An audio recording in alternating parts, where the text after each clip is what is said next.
There you go. And Steve, I asked David to just help give me visual cues from the audience, if you would, Steve. Absolutely. So you can't see it on that tiny screen? I'm not the way my head feels, I'm going to take all the help I can get.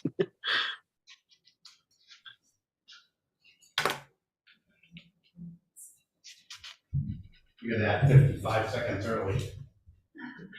Yeah. Perfect. We're all up and running. Best I can tell. Excellent.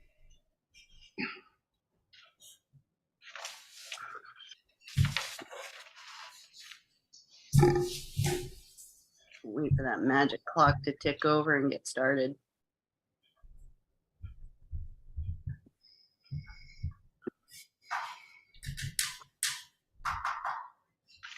Sorry.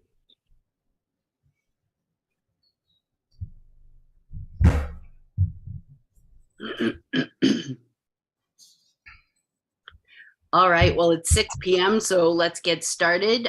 Before we get going, this is, as everyone can tell now, painfully obvious that we're having a remote hybrid meeting with 3 of the members, myself, Selectman Ray and Selectman Late, having illness. And so we are staying safely at home. And Robin was excused for this meeting for a personal obligation, and she's very kindly participating remotely. And we have Selectman Hand and our town administrator keeping an eye on things there in the meeting for our members of the public. Thank you very much for attending. It's nice to see folks in the room, even though I can't be there. We all can't be there with you. We appreciate your patience as we muddle through this remotely. A reminder, we are streaming on all sorts of different platforms, and we will make every accommodation that we can for anyone participating remotely. I do understand that we have a couple presenters joining us remotely as well. All action by the board will be taken via roll call, so it is very clear. And it will be more important than ever tonight for conversations to happen only between the board and the individual who is either at the podium presenting or through the video camera. And if a member of the audience or the board wishes to be recognized to speak, please be patient and raise your hand, wave. If I can't see you, notify David Kinney or Steve if I can't see you in the town office, or the other members participating remotely. Just, it'll probably take there'll be a little bit of a lag, but it'll be important for us not to talk on top of each other as we have our conversations this evening. Am I missing anything important, David, regarding remote meeting policies? Nope, we're just trying to get somebody else connected. Okay. All right. So having had all of that spiel regarding remote and hybrid meetings, Kern, would you care to read the quote of the evening? Our lives begin to end the day we become silent about things that matter. Martin Luther King. Thank you very much. And at this point, I would like to open the podium for any non-agenda items. Nobody jumping up and down? All right, well then let's move along to the administrator's report. A couple of things. The harbor camera is up and working, and what now that remains is the connection to the internet. The fiber has been run out there, but they have to make the connections at the points, and we should be good to go, along with the camera and the weather station there. The new hoist is up.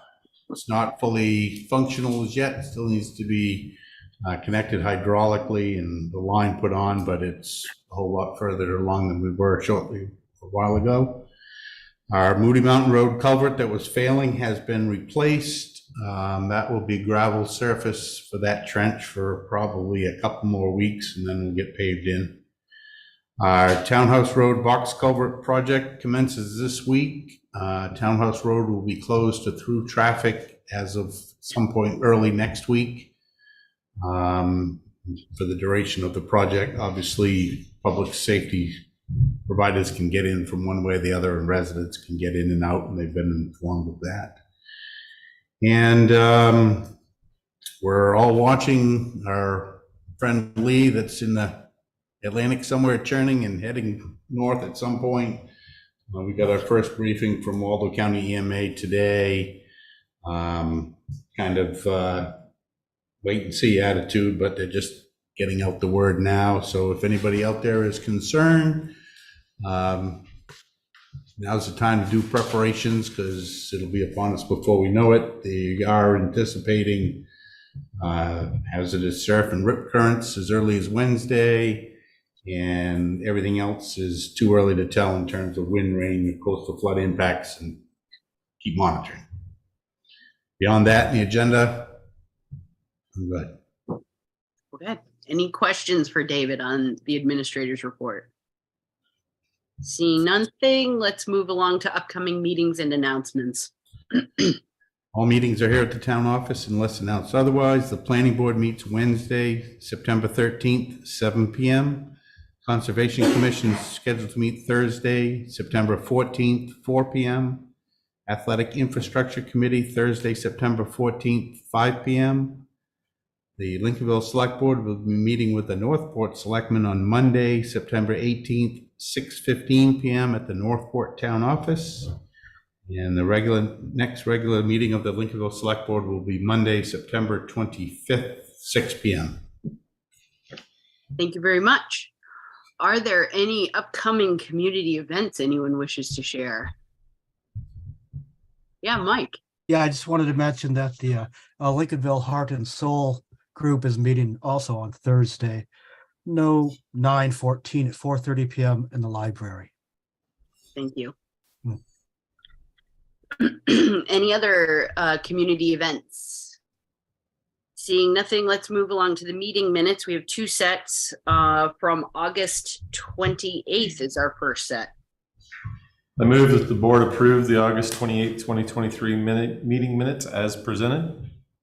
Second. Moved by Selectman Hand, seconded by Selectman Tarantino. Is there discussion? Sorry. We have a motion and a second. Let's see. David, we have someone named Isabella popping.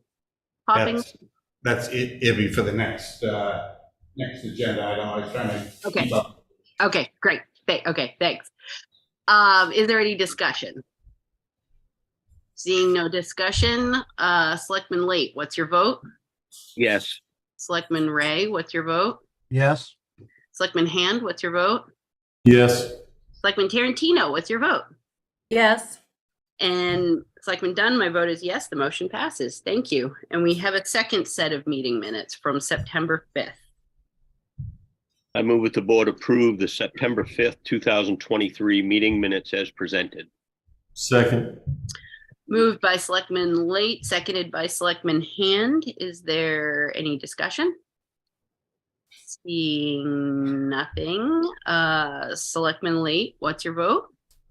Yes. Selectman Ray, what's your vote? Yes. Selectman Hand, what's your vote?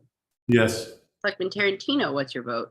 Yes. And Selectman Dunn, my vote is yes. Motion also passes. Thank you very much. And moving along, we have a representative from Lake City Floats, and we also have the land lease before us for float storage to consider for renewal. David, do you wish to speak on this at all, or? Sure, and I'll probably talk pretty slowly because I promoted Ibby from attendee to panelist, and I don't see her. Yep. You have before you the lease agreement that we had last year with Lake City Floats to store floats on the overflow parking lot at Breezemere Park. And could say that last year, folks from Lake City met the requirements of the agreement and have asked to come back and do it again this year. And I believe they're accepting of the same types of terms, but I don't want to put words in Ibby's mouth, but I don't see her either, so. Whoop, there Sorry, she is. I'm sitting here at a soccer practice there's not great reception here. Yeah, we'd love to come back, and, rent the space again. We clean it up afterwards. We really, appreciate being able to store the floats there, and we'd love to have the same conditions as last year. Questions from the board? Yeah, Robin. How was the $700 arrived at last year? It had been an amount somewhat lower previously, and I think it went up by $100 last year. Is that right, Ibby? Yeah, it's either 100 or 200, but yeah, it did go up. It started off back when Monroe and Goodwin used to provide this service. We leased it the first year for $500, and Lake City Floats has experienced two adjustments to the cost. Yeah, Robin. How many docks, floats, walkways, whatever, how many are there? Ramps. We service about 26 customers on Mount Norton's Pond. So that's, anywhere ranging from, some people have 2 pieces, some people have 6 or 7 pieces. Okay. Any other questions for the applicant? I do. Yeah, Steve. In regards to the date that you're able to remove all of the floats from the parking area, is that before Memorial Day ceremonies and stuff that take place in town? Yeah, I know it's by Memorial Day. So, last year we were out of their way before Memorial Day, like a month or more before Memorial Day. I don't know. I just know it's by Memorial Day. So I guess we could technically still be taking them out Monday of Memorial Day, but that has not happened thus far. I think our agreement in the past had been like on the Wednesday prior to Memorial Day weekend, so that if something didn't go right, we could make a quick adjustment. Yep, that's perfect. Great. Any other question? Yeah, Kern. Ibby, thank you very much for zooming in here and making this a priority. I appreciate that. I've been on your end. Yeah, thank you. I'm not sure how the rest of the select board feels about this, but I feel that there needs to be an increase in that. The other thing is I personally would like to see us have a conversation with Ibby and your company there about our town floats going in and out, and the time frame on that as well. I'm not sure. I know you helped us out once there. Might have even been this year, but we took them out this year, and then we did something with the swim float also. I think it dropped a new mooring for the swim float and put that in place. And we plan on doing the floats again, taking them out in the fall and putting them in again in the spring, if that's something that you folks want us to do. Perfect. Okay. Now, as far as the increase, I just think to keep with the times and the way things are going, and I know you and I have had a candid conversation about this in the past. You just pass it along to your customers as well. And I know you want to be as economical for them as possible, but I feel that this needs to go up a little bit. I was thinking by $150. That's open for discussion. But I just had that in the back of my mind. I'm not sure that went up last year. I don't remember that, but I'm older now and I don't remember the things that I should. Yeah, I would say we take really good care of the space. We clean it up really well afterwards. What else are you guys going to use that space for, where you're going to get that $700 for somebody renting it? And, like I said, everyone's going through hard times financially. And if we can keep it lower for our customers, I would really appreciate that. But if you all vote that it has to go higher, then, then that is what it is. But Understood. All valid points, Ibby. Thank you very much. Thank you. And happy to talk, Kern, whenever, you know, we're always around. So happy to meet up with you at any point if you'd like. All right, so we'll loop back to Kern's point. I see, Robin, you have your hand up. Well, it's sort of related to Kern's, but I don't have a good sense for how much a customer pays for the service. I looked on the website and it says to contact for a quote, but then when it talks about the different services, it sounds like it's part of a bundled year-round sort of product where they're also checking the floats during the season, doing maintenance on the floats. It's not just a haul them in, put them out and store them. Is this true? Yeah, so for some customers, we put their float in the spring and we take it out in the fall. For example, with some weather coming up, we will go around the lake and check people's floats. We have over 100 customers on Magunnacook Lake, which tends to get hit harder than Norton's, except for the flooding that we had, in the spring. But so we'll go around and, people, when the water level goes low, they want their float moved out. So we send our guys over there. We don't charge people to do that. But in terms of like any repairs or any of that stuff, that's all billed out separately, and nothing's really, I wouldn't say anything is a bundle for us. We take people's floats in and out and we charge them twice a year for that. And it depends on how many pieces you have, and it depends on how far we have to tow your float as to how much it costs. Is your question relative to what the town should be charging? Is that why you're kind of? Yeah. Izzy did make the comment that, we wouldn't be getting money for it another way, but, if they weren't paying us for it. But I kind of look at it the opposite way too, that what's their alternative if they're not paying us for storage space? What's their alternative for storage space? And I'm not trying to make the costs, go up a lot, but for instance, if it's costing somebody, if they're charging a customer $100 a year or $500 a year for the service, to me, it kind of makes it as though we're almost underwriting their business by charging so little. For 26 people, it came out to not a lot of money per customer for the storage. And I was just wondering, it seems to me that we're part of the problem and part of the solution in this, as far as our townspeople incurring expense that maybe they don't have too much control over.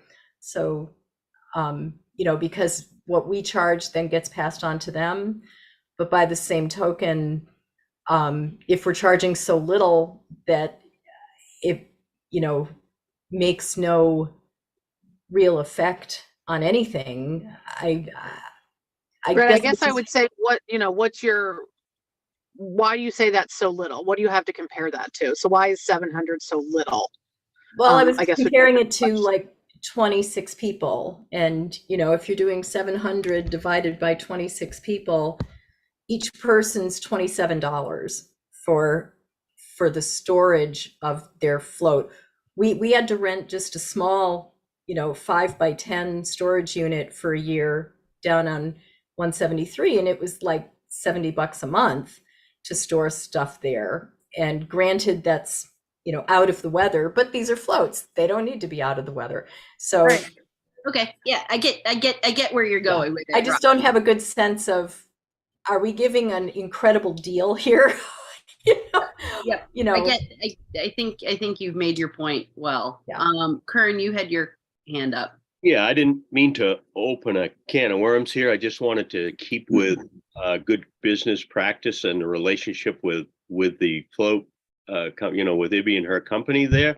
I think when approached, we agreed this was going to be a benefit for our taxpayers as well. We're giving up parking spaces there, and we're getting busier during the winter, and we certainly could elect not to do that, but that's not what I intended to even open a can of worms, nor do I think it's our business what Lake City Floats charges for what they do, to their customers. I think we, in good faith, started doing this, and they could be lugging them all the way down to their shop every year, which is more of an expense to the taxpayer, and those taxpayers are Lincolnville taxpayers. So I think I'm just thinking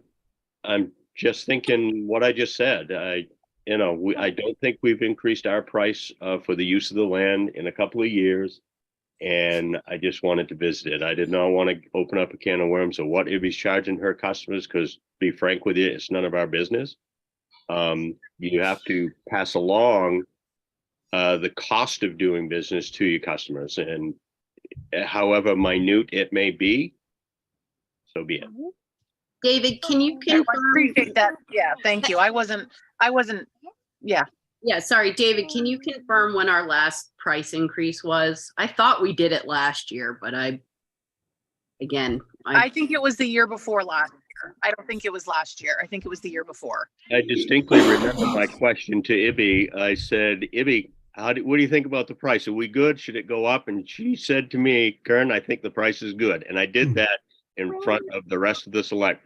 It was kind of funny at the time, but I do remember it. Yeah, I think last year we stayed the same. The year before we had gone up.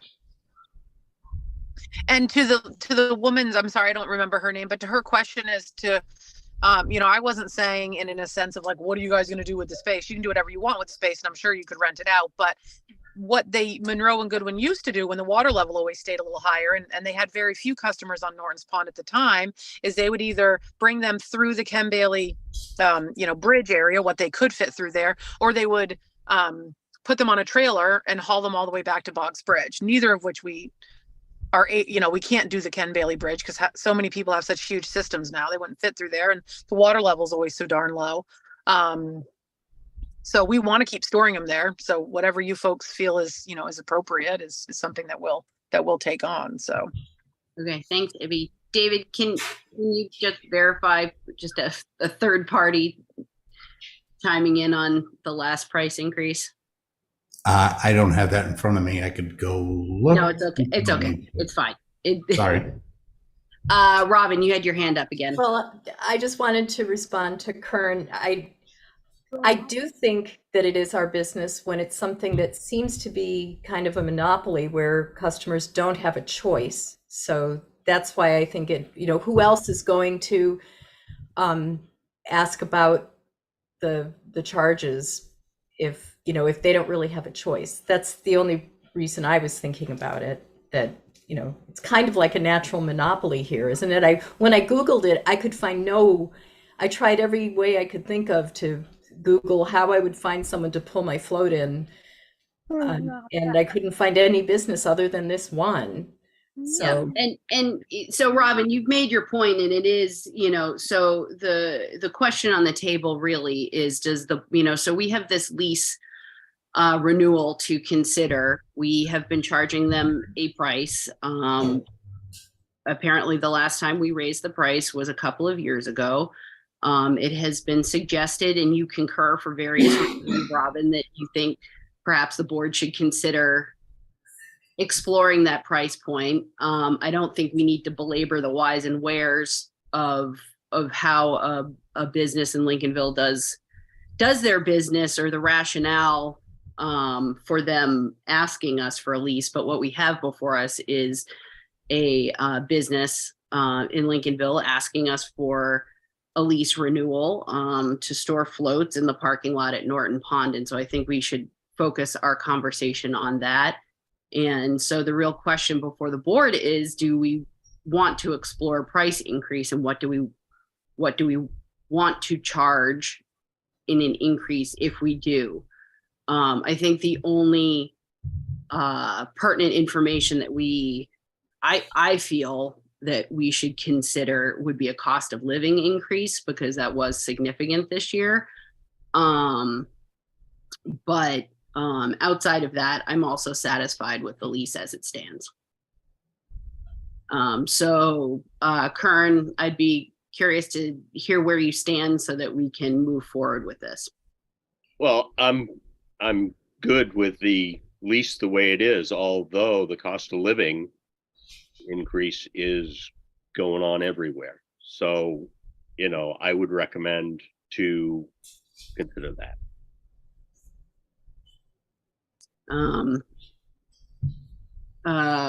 Mike, what are your thoughts? Well, my thoughts were, I kind of heard initially Kern suggest maybe $150, just suggested, throw it out there, right? But I also heard prior to that, Ibby, they have pulled our town-owned dock swim floats gratis, more or less. What I understand, why not we split the difference and have them do that for us every year? $75 goes up, but they agree to pull our floats. It's not as if They don't pull our floats for free. Okay. Please, just so you know. Okay, I misunderstood that. Excuse me. So what's your thinking, Mike? Well, I misunderstood that. I thought that they were like pulling our floats for free. No, we are what I not. thought. Okay, gotcha. Is that well then can I follow up with another question? Absolutely. Yeah, thanks. Is that included in our $700 contract? It's totally separate. Totally separate, exactly right. Yep. Okay. Yeah. And we just started doing that here, so. Okay, gotcha. We just started doing the Lincolnville town floats this year. Gotcha. Yeah, right. they kind of build us out of a tough situation in the spring. Yeah, I know. Yeah. So, Mike, am I hearing you would be in favor of some sort of price increase? And if so, what would that figure be? Well, I thought what was reasonable was a $75 price increase, and that would include our floats being pulled. However, we may be losing money on the deal because I don't know what you charge to pull our floats. So there you go. Okay. Steve, your thoughts? I'd be in support of Kern's $150 recommendation. Otherwise, I'm fine with the lease as written. Okay. And Robin? Well, I'd be interested to know how much we are paying for our own floats to be pulled, because I kind of tend to be more on Mike's side of this, although I would almost say no price increase and don't charge us for our floats if they're more than the $75. And maybe that's a win-win, for us and for the cottage owners on Norton's to hold the price, but the town floats get done gratis. Yeah, no, I appreciate that idea, but that's not going to happen. It's a lot of work to haul all your floats out, and we have to pay our employees. So that would be us taking a.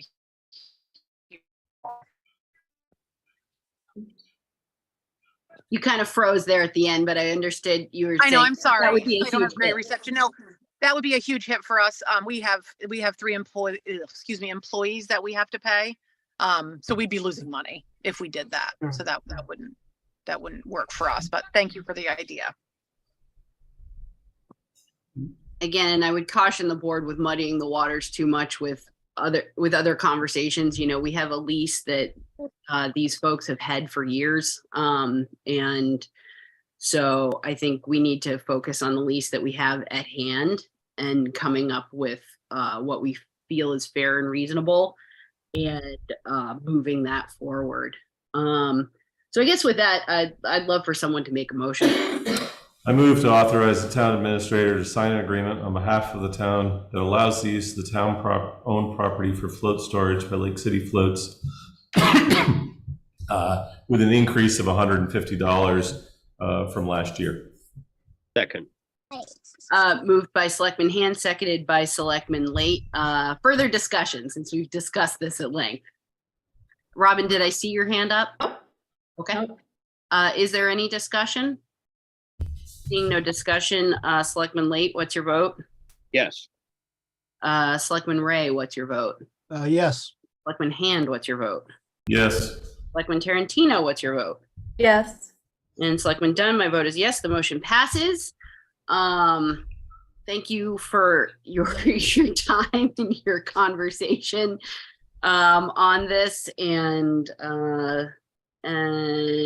we hope that this is amenable to you and that we can continue to work happily together. Okay, I appreciate it. Thank you so much. All right, thank you, and Thanks. enjoy the game. Yeah, thank you. Bye-bye. Bye-bye. Thank you all for that. And David, how are we doing with our next agenda item? We have coming up, we invited representatives from the Maine DOT to chat with us regarding their grant application and intentions for upgrading the ferry service to Islesboro. And looking forward to hearing their plans and asking all kinds of good questions. Mackenzie should be on the way. Excellent. David, do you want to add anything to that? Nope, because there she is. Perfect. Excellent. And I feel, just for the record, I want to say, there's definitely been some press out there that has implied that the board is in opposition to some of these plans, which the board has never made any sort of motion or indication that we're opposed to it, but only that we were really excited for this conversation to happen tonight. And so welcome, Mackenzie, and thank you so much for taking the time to meet with us tonight. Problem. Thank you for having me. You guys can see my screen, and some of you can at least see my video. Yes. I'm so used to being in Teams now that working in Zoom throws me off. So I'm going to run through this presentation pretty quickly. We can feel free to go back to any of the slides at any time, and really just, I want to hear your guys' thoughts and questions, but I wanted at least some presentation to start with. So my name is Mackenzie Kersbergen. I'm the project manager for, there's actually two projects. There's the, not going to work. Oh, there we go.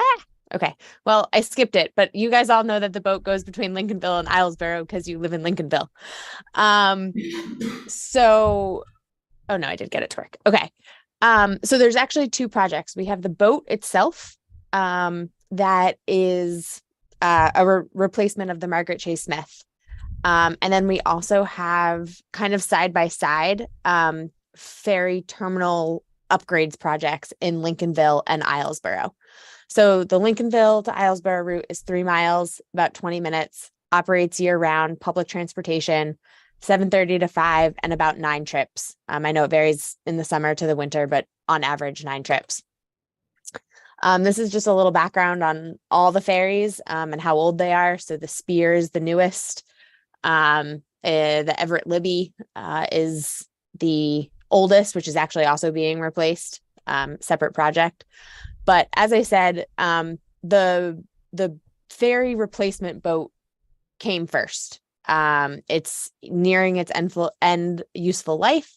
It's about 35 years old, and we received a $28 million grant for construction of that vessel.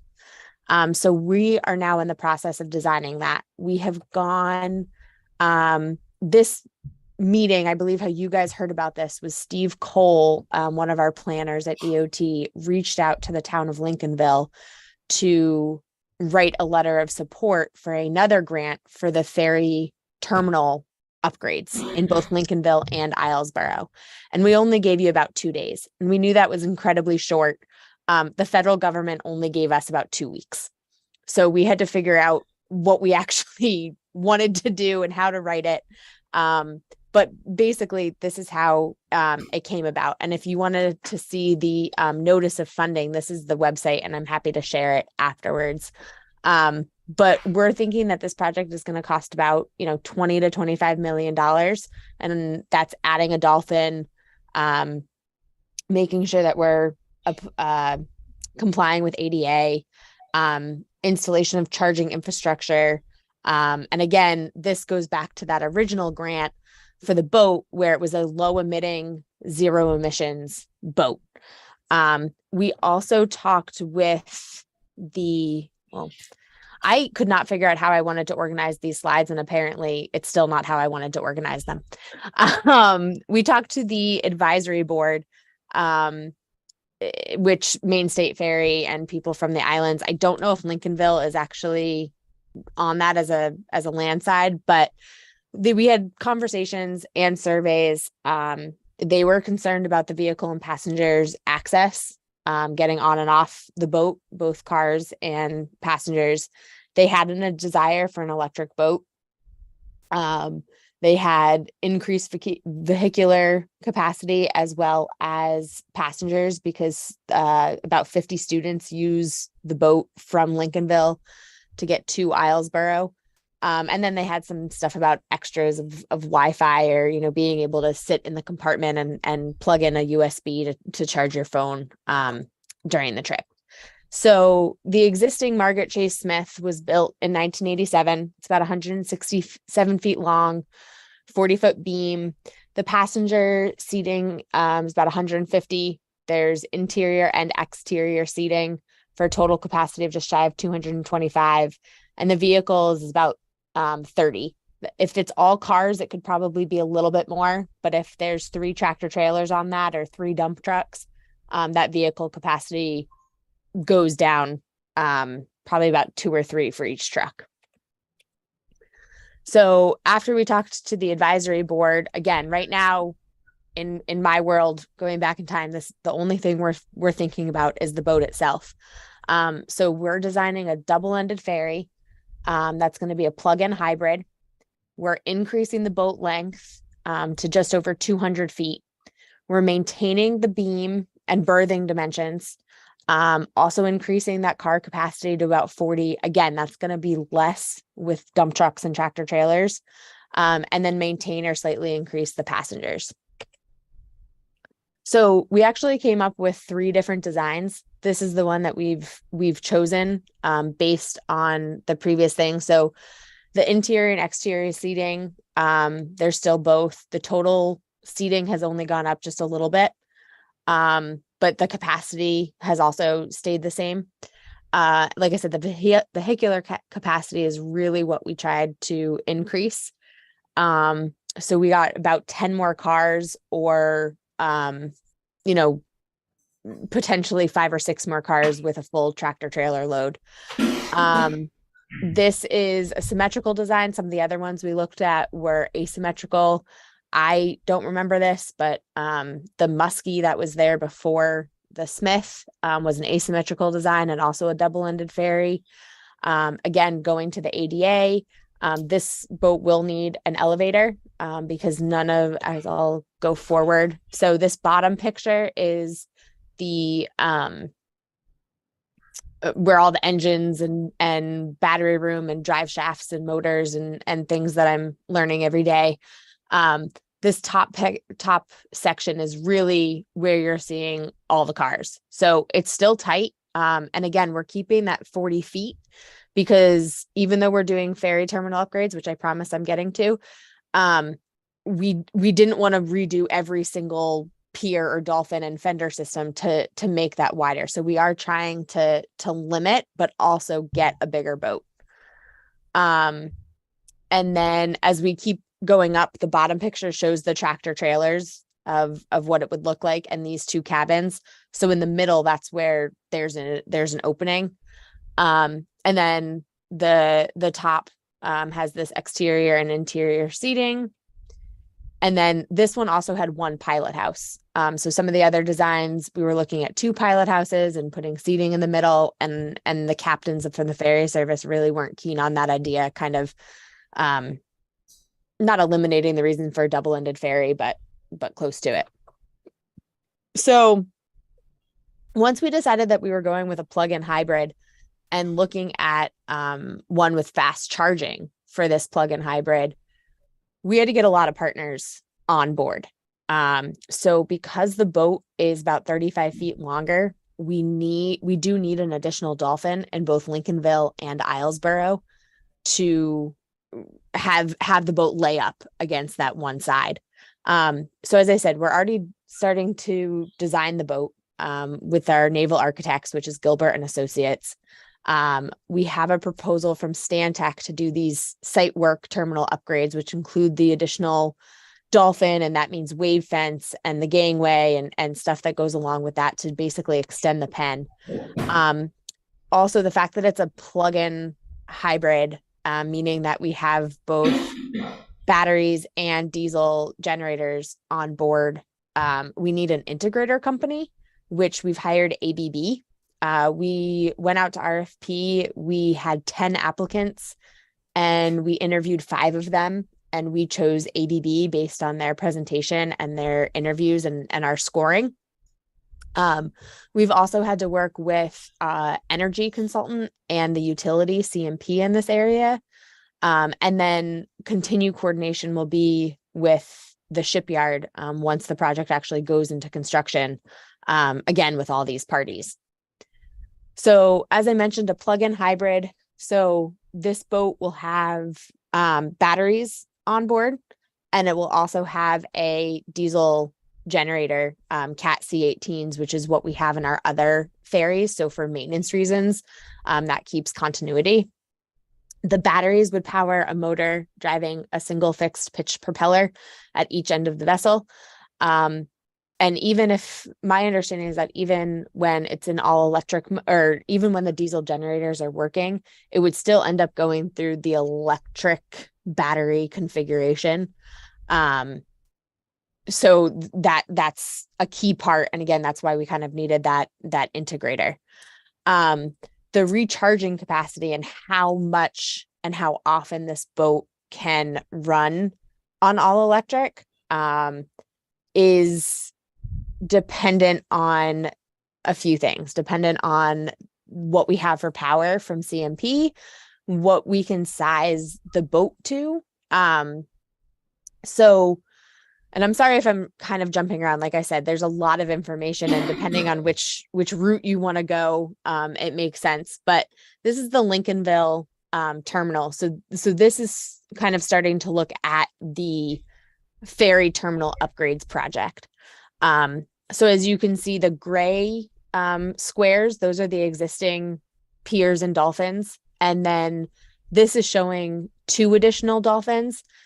We definitely need the one on the top right, but the one on the top left, our captains, we don't necessarily need that one, but we'll probably need another structure in some vicinity, depending on where we put the fast charger, which I will get to. This boat, because it's longer, will potentially weigh more, but when I mentioned like berthing geometry, basically the front of this boat is still going to stay the same, so it can get up to the ramp and those towers on the left-hand side of this photo without any modifications to those. So we're really just elongating it and making sure that there's the proper electrical conduit to get there. So again, this is Islesboro. I know work was done in Islesboro pretty recently. We added a dolphin, but the main part of that project was to remove a whole bunch of cribbing. So in this location, we only need to add 1 dolphin. And then we are adding wave fence in both of these locations. So both Lincolnville and Islesboro are not protected. There's no breakwater. It's kind of basically in the ocean. So these boats move around quite a bit, or this boat moves around quite a bit, or can move around. And when we're dealing with the charging arm, we want to make sure that we're either reducing that motion or we're trying to make sure that we're securely attaching to the boat. So the wave fence will hopefully help with that as well, and just help maneuvering the captains to dock the vessel as well. So again, the charging arm factors, it's a 12-foot tidal range. The weather, again, here, as you guys know better than I do, can be very temperamental. It can be very windy. It can be foggy, cold weather, and aesthetic. So there's 2 options that we're looking at right now. This is the Zinnis, which is very sleek and modern. The picture on the right is a couple areas where we potentially could put it. We could put it kind of on the bow or the aft. It's a double under, so there's no front or back on this boat. Or we could put it on the side, and exactly which side we're going to need it on. Originally thought on this picture we might put it on the bottom, on that side, but now we're thinking we might add another dolphin, if we want it on that side. So again, none of this is really, we're still in preliminary design, even though we have the grant for the boat itself. we're still working every day. This is still all preliminary. Nothing's finalized. We have everything on the table and we're trying to figure out what works best for everyone. The other option is a Stemmen, which I don't know if you guys have been down to Casco Bay or heard anything about Casco Bay Ferry from Portland to Peaks Island. They're working on a also a plug-in hybrid that'll run a lot of the time on electric.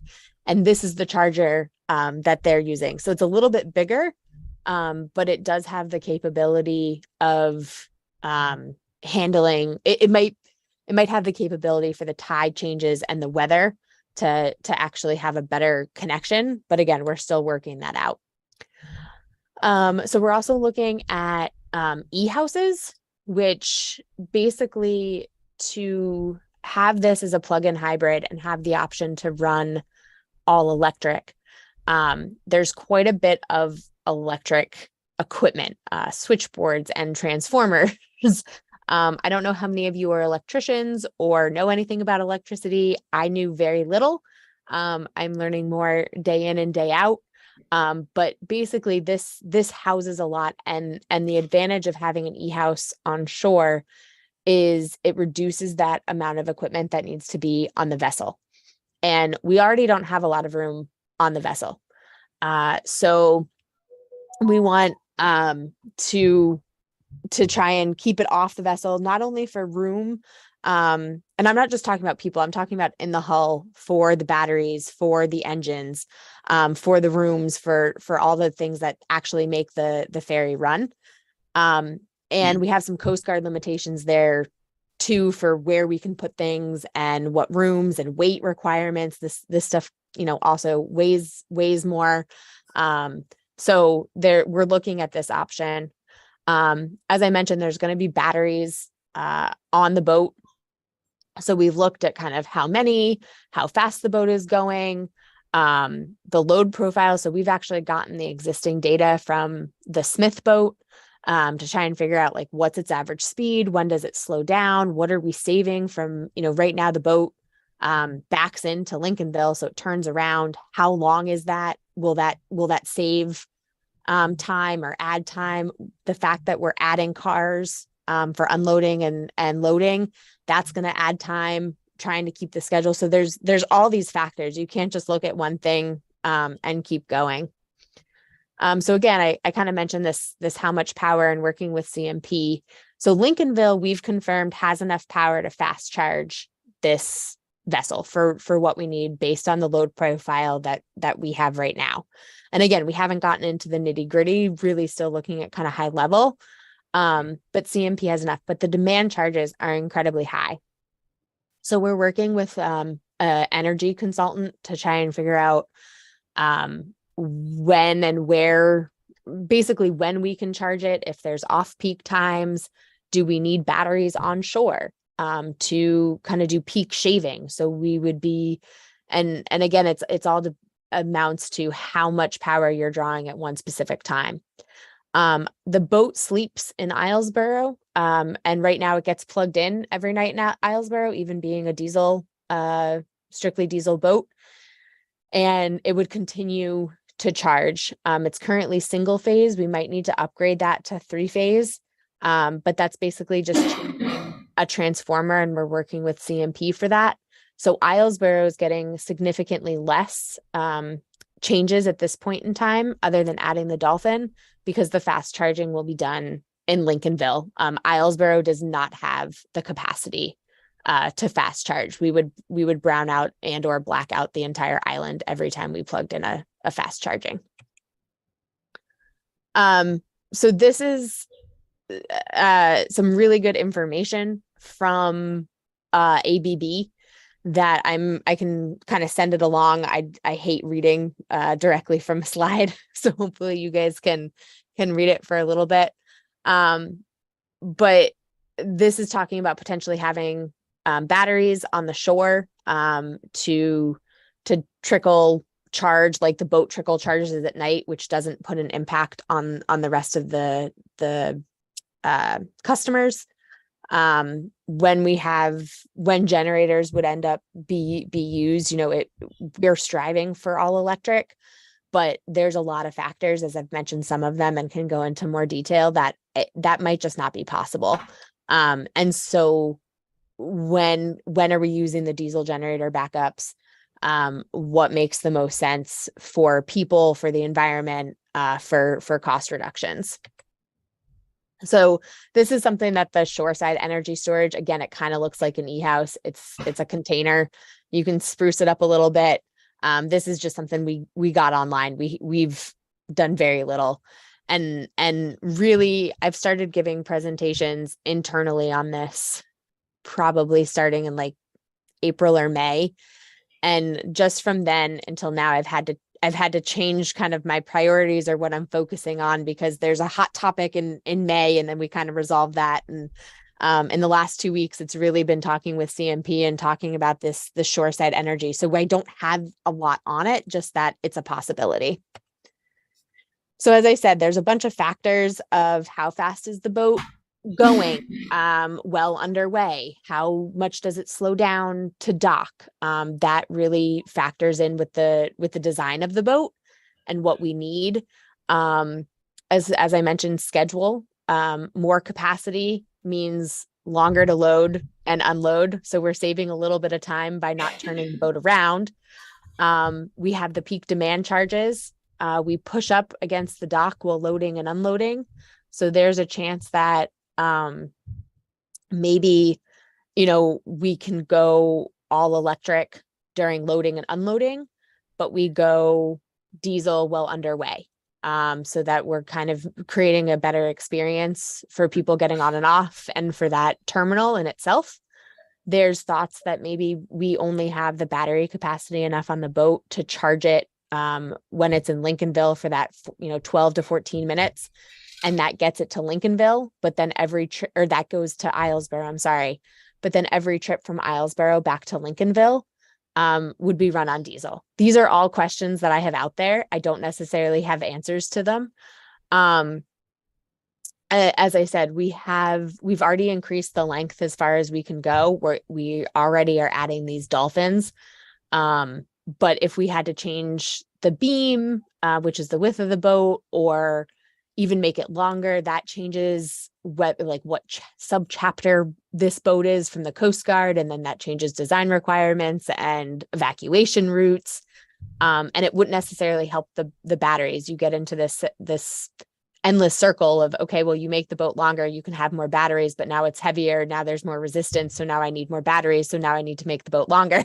And basically the point of this slide is the factors. We're not looking at this with just, one thing in mind. It's every time we go down this path, something else comes up. And so we have a lot to flush out. So that's all I have. So I'm going to stop sharing. And now willing to answer any questions you may have, go back to anything. Like I said, that was pretty quick, but I don't know what you wanted to hear most about: the boat, the charging, the ferry terminals. Thank you so much, Mackenzie, for that really comprehensive and high-speed presentation. I was gonna say, and there was a lot of information in there too. So I can slowly go back to anything you guys would like. And if you would also be willing to share that as a PDF with us, that would be wonderful for the board to be able to noodle over. Those great schematics also would be wonderful. So Kern, I saw you had your hand up right away. Yes, I did. Mackenzie, thank you very much for taking the time to bring this and get it out on the table. Although it appears everything is in a conceptual stage at this point, I personally have huge concerns with the development of this ferry and any modifications of the Lincolnville side of this port. It pertains to how is this going to affect the parking, because obviously this is going to be a bigger ferry.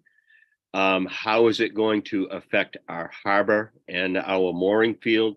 How is it going to affect our working pier? This is not something that we as a town can take lightly. And right now, I don't see a lot of positive in this. And it's because I would assume, because it's in the conceptual part of its development. But what can you tell us, if anything, about any of that?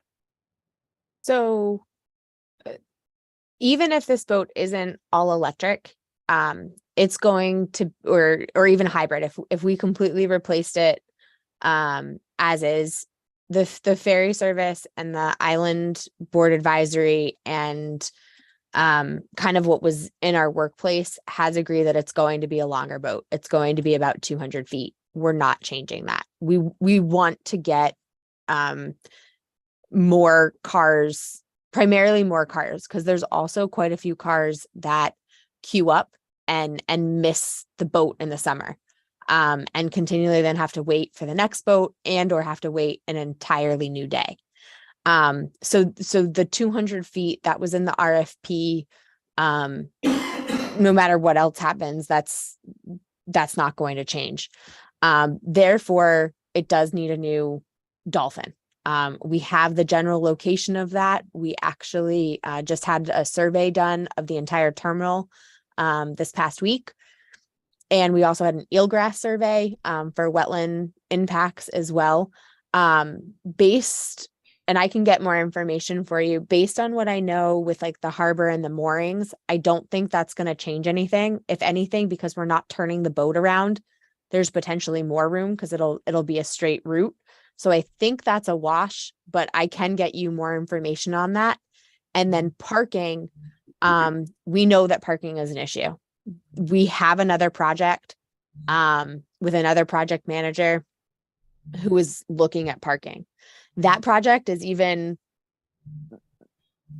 less developed than the project I'm presenting right now, at looking at different parking areas. And I asked him if he wanted to come, and he was like, I have nothing to talk to you about yet, because it's just so early on. And there will be public process through that. I know that for a fact. But the fact that we're both at DOT, there will be communication. So if we do end up needing this e-house or shoreside batteries, I'm going to work with this other project manager and the department as a whole, because we know that parking. And I was up there about a month ago, or not even, like 2 weeks ago, and was talking to some members of the ferry service, and they're like, oh my goodness, parking, it's awful. And I take it here and this, this lot's for this, and it's a mess. And I was like, oh my goodness, this sounds like a mess. So we're fully aware of that. We do not want the boat project and the ferry terminal project to decrease parking by any means. We're looking at even like elevating, putting this e-house or putting these charging stations like above parking spaces. We really are trying to utilize space as best we can. Like I said, we've also just gotten this survey of the entire terminal that will be able to really get dimensions of how much room we have, rather than the raw dimensions that I did. So I understand your concerns. And I think, it's not perfect. There's a lot of people asking for a lot of things. But we want to work with you. And if you guys have suggestions, please let me know either now or in an email or at a later time. Well, thank you. We have many questions, and it's unfortunate the way this came to us first time around, because it was a little startling.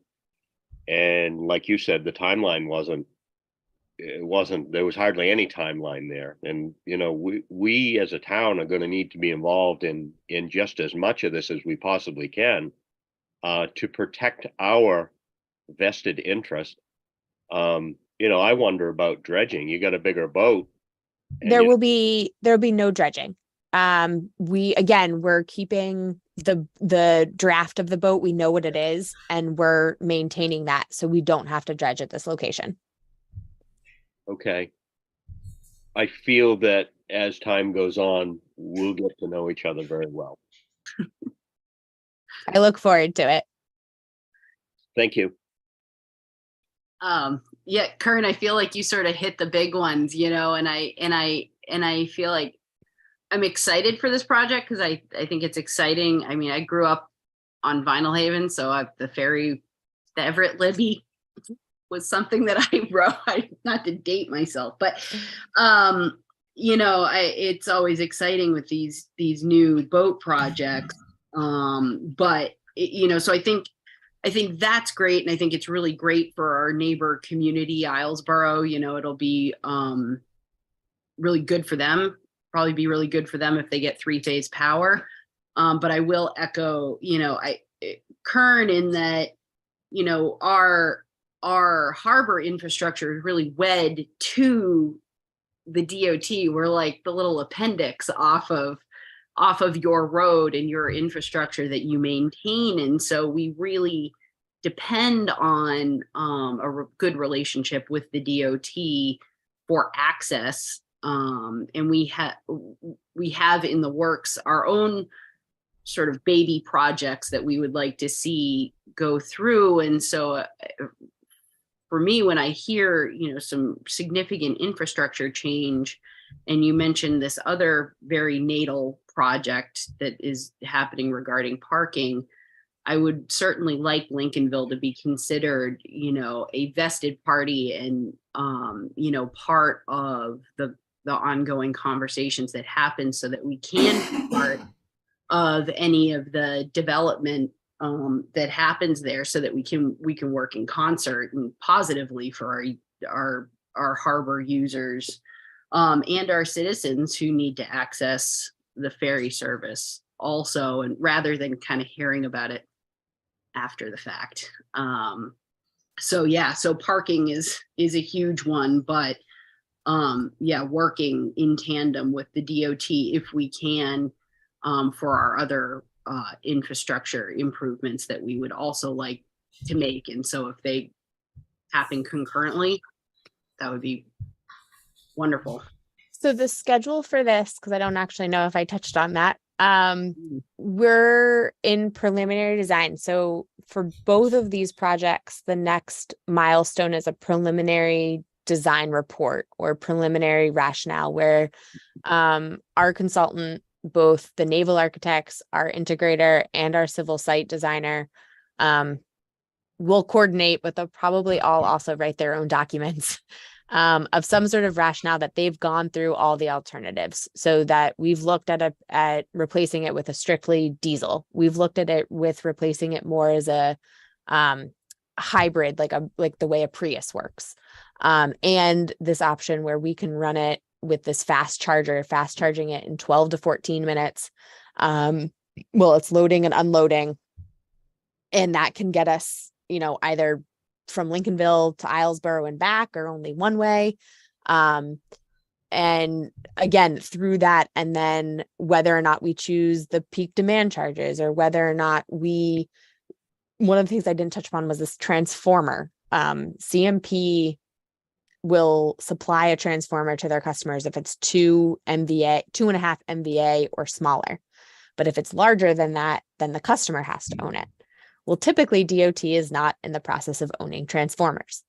We're also typically not in the process of owning electric boats. So this is brand new. So can we change our policy on that?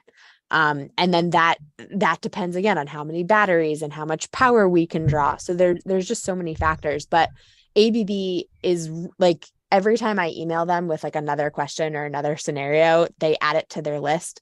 So they're working on hopefully this comprehensive document that's going to show their alternatives, what they've looked for, and present that to us. And we may disagree with it, but we'll have their recommendation as the experts. They've done all electric ferries for Scandinavia. There's quite a few. They also worked on one.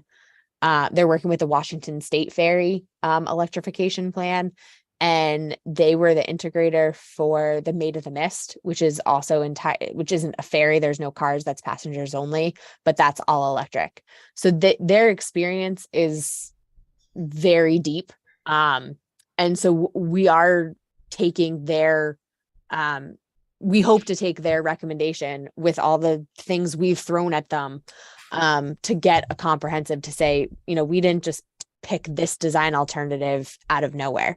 So like I said, that's kind of the next step.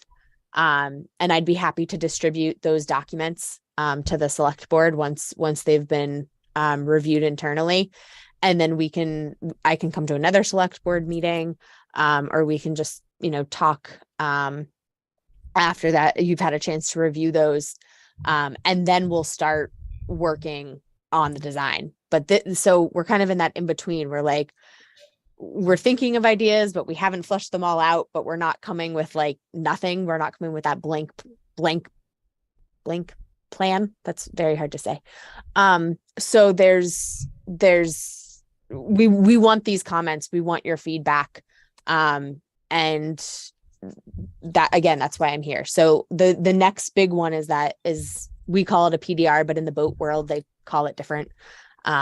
So hopefully those documents will be forthcoming anywhere between, end of the month to probably first of the year, because each component is at a different schedule.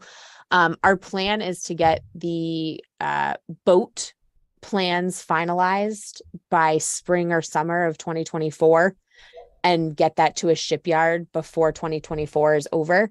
And we hope to have the boat delivered in 2027.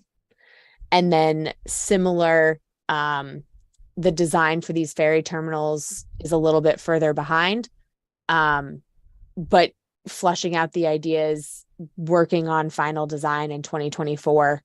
And again, trying to get that out either at the end of 2024 or beginning of 2025 to contractors.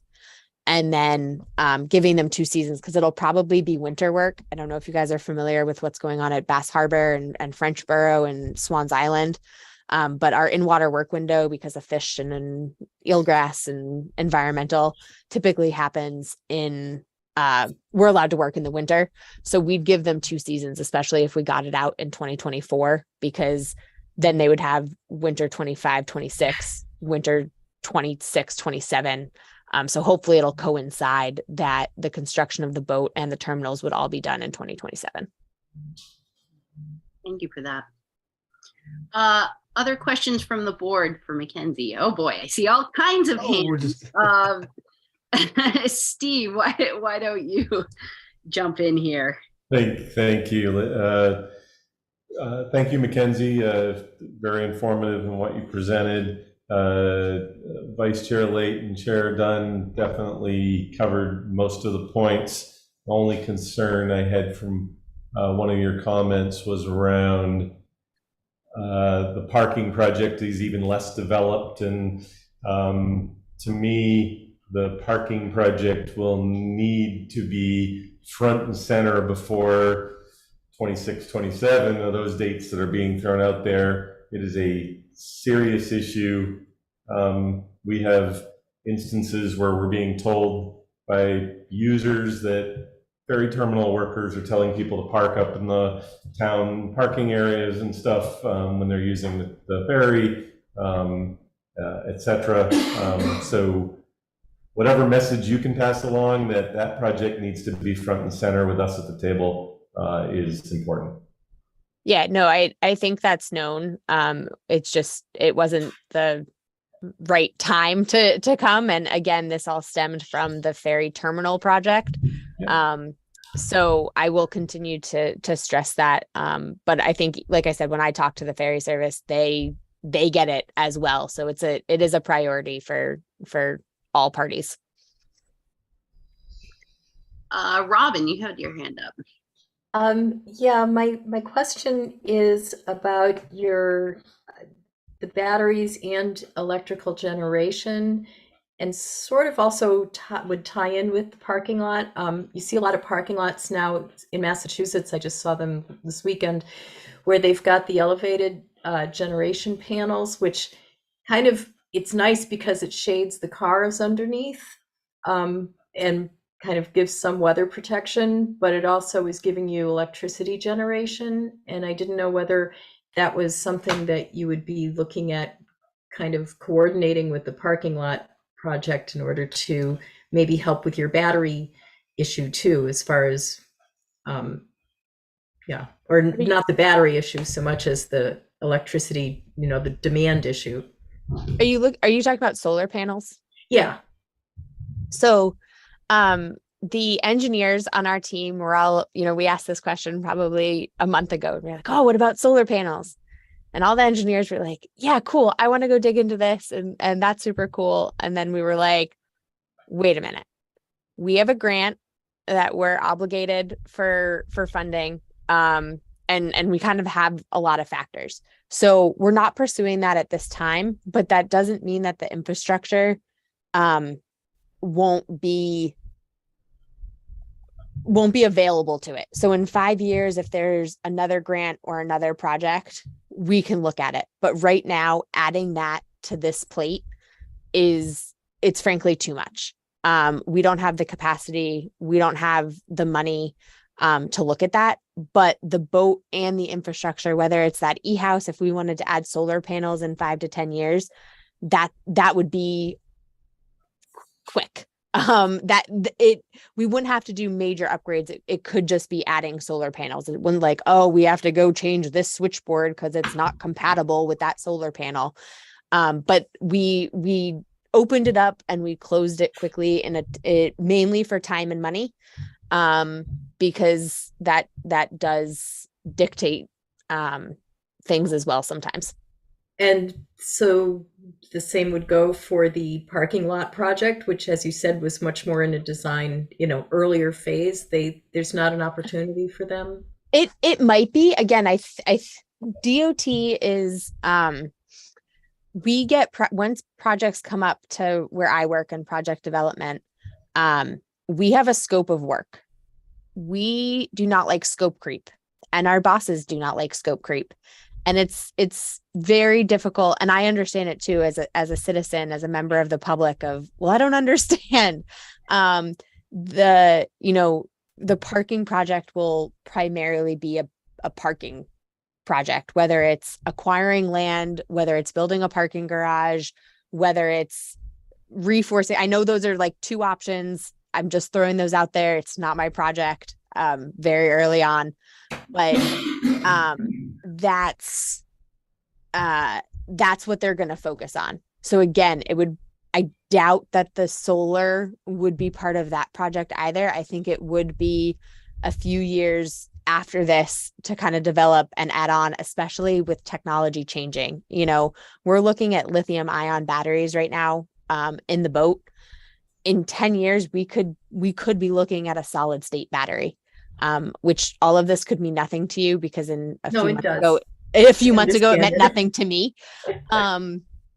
So we have, we're balancing that.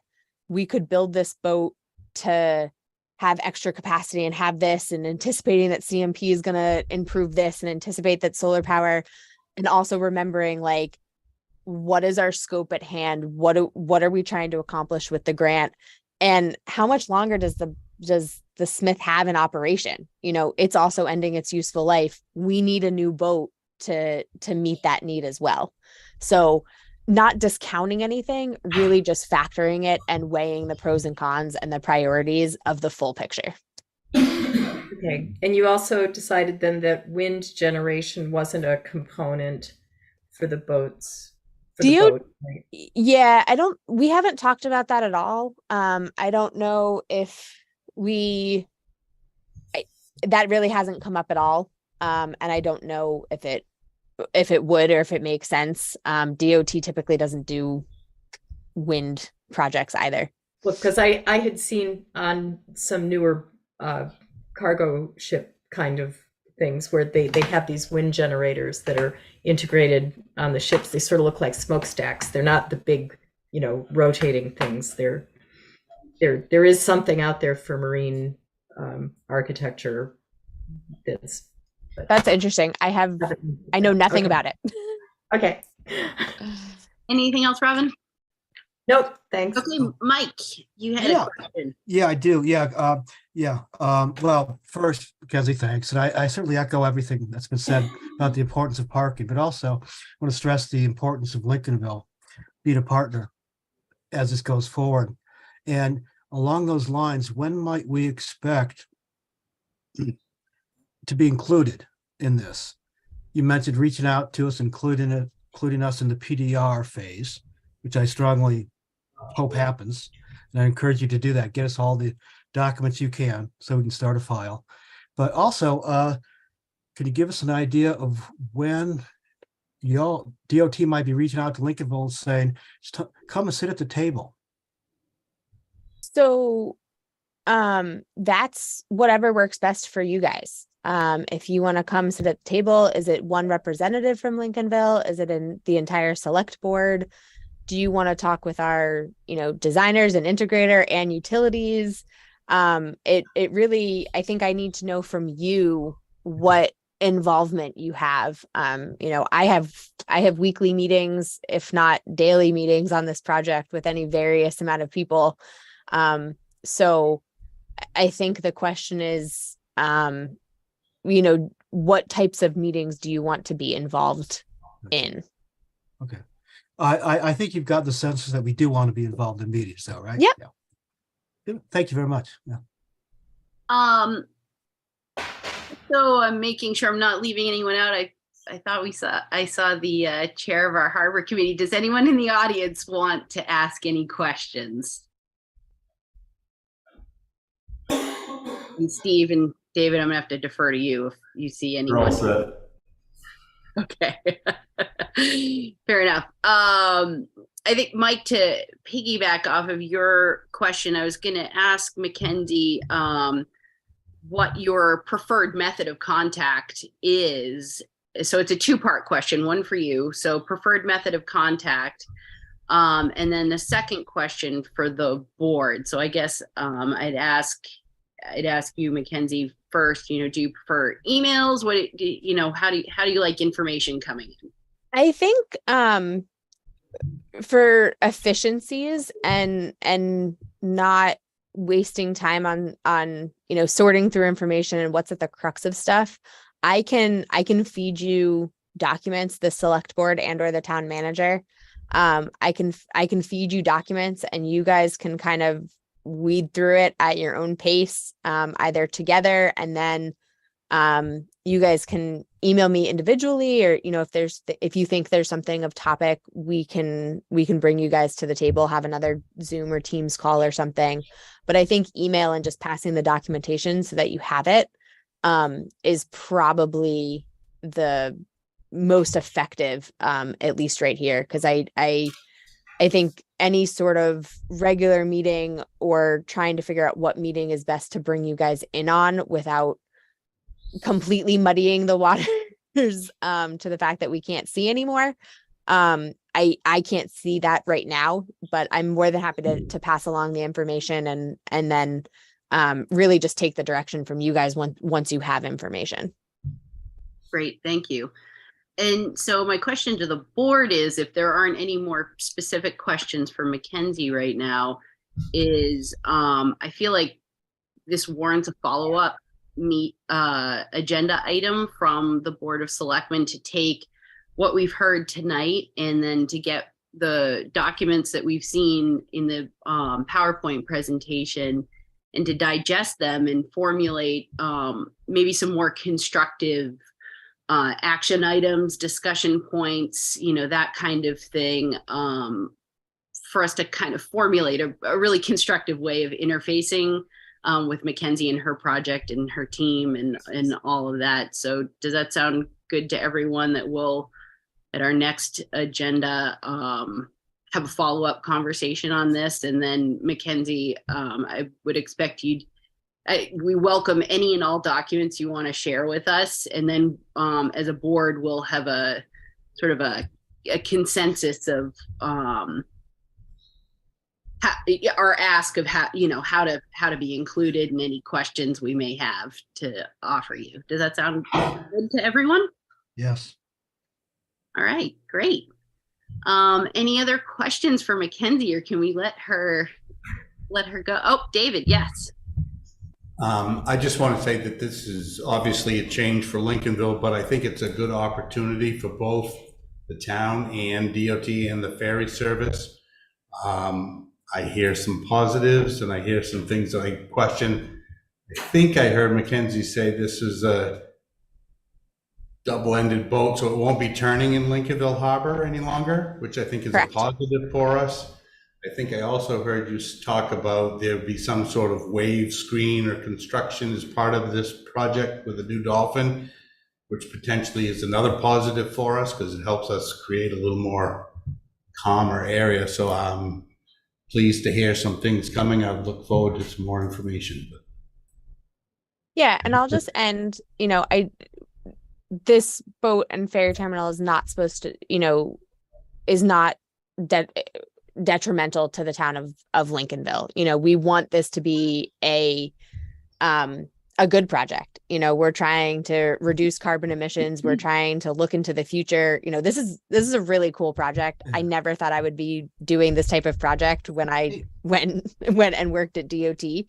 And to kind of, I think on one of the slides I had, the Maine won't wait, reducing emissions. And we really are on the cutting edge of this. And that's part of it too, is there's new information coming all the time. But we do want to work with Lincolnville. We know that Lincolnville uses this not only to get to Islesboro, but it attracts, tourists who are getting to Islesboro, like you said, the harbor.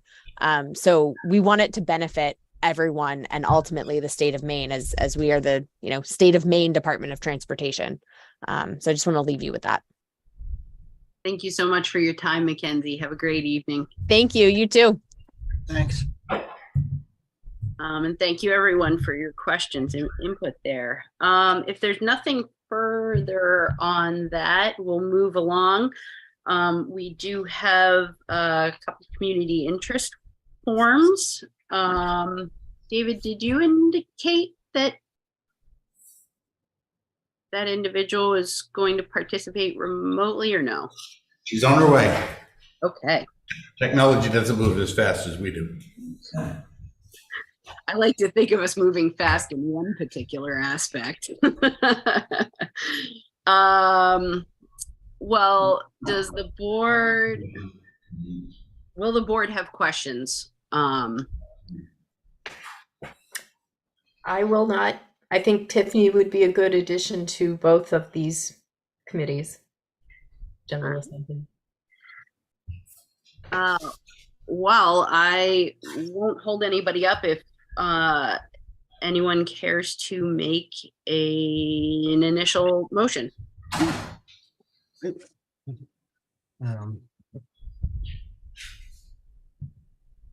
I move to appoint Tiffany Wolf as an alternate member to the Comprehensive Plan Review Committee with a term expiring June 2024.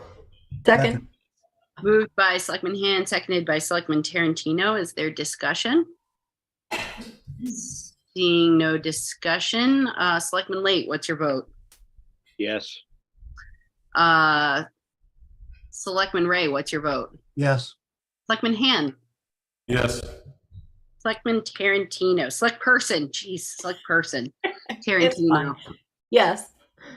And select person Dunn, my vote is yes. Thank you all very much. And there is an opportunity for a second motion as well. I move to appoint Tiffany Wolf to the Midcoast Council of Governments General Assembly with a term expiring June 2024. Second. Moved by Selectman Ray, seconded by Select Person Tarantino. Is there discussion? Seeing nothing. Selectman Late, what's your vote? Yes. Selectman Ray. Yes. Selectman Hand. Yes. Select Person Tarantino. Yes. And Selectman Dunn, my vote is yes. Motion passes. I don't know if we did that all before Tiffany joined us, but I'm here. Thanks so much. thanks for Thank you. popping in. Yeah. Thank you. Thank you. Well, have a great evening. You too. You all have a good evening. Yep. Thanks. Thanks. Good night. Night. And moving along, the board had, we had a number of community members from the Heather Hill Road who came before us in Citizens Forum, and not having any sort of information before us or memory really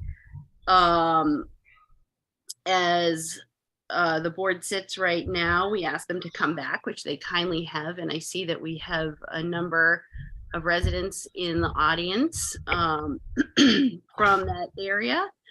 And so the topic at hand is regarding the board's approval in December of 2022 of utility pole location.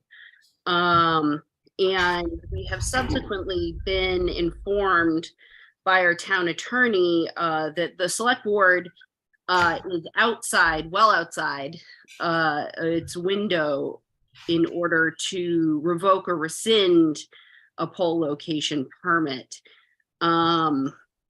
So that being said, there's not much we can do. But I guess I would open the floor. David, do you have anything you would like to add to that I may have missed? I think you've covered the basics, but I think there are a number of people here that want to speak to the board regardless. Okay. Steve, would you help me in, because I can't really see the audience very well. Would you help designate who wishes to? Absolutely. Okay, thank you. Anybody Also, like to? so we'll defer to address- Steve for now.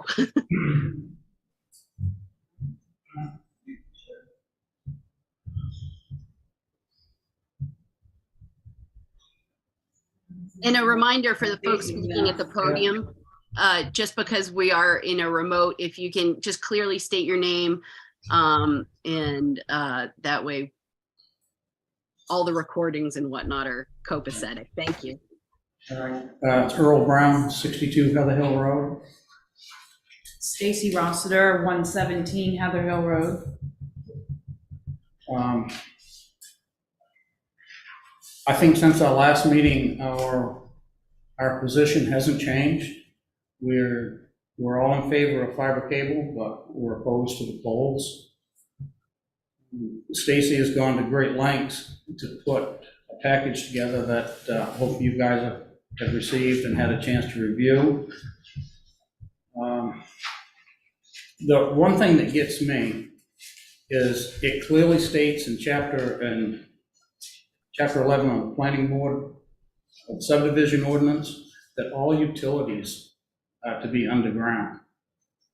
And Mike could confirm with me that sometimes stuff comes to the planning board that is in gray area, and that if whatever you guys decide on this application, it's gonna probably affect applications in the future for subdivisions.